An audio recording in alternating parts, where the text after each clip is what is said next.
Ibu,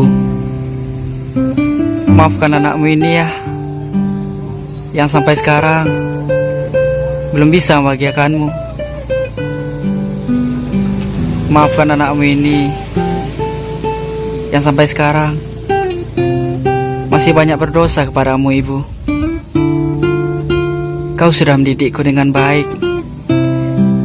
Hanya saja anakmu yang nakal ini yang mengabaikan setiap perkataanmu itu. Maaf, sampai sekarang aku masih menyusahkanmu. Dan maafkanlah kata-kata yang telah terucap oleh bibirku, yang terkadang telah menyakiti perasaan ibu. Aku ingin sekali membahagiakanmu, karena itu mimpi terbesarku. Memang sekarang aku belum bisa membahagiakanmu, tapi aku janji suatu saat aku akan membahagiakanmu. Terima kasih, ibuku.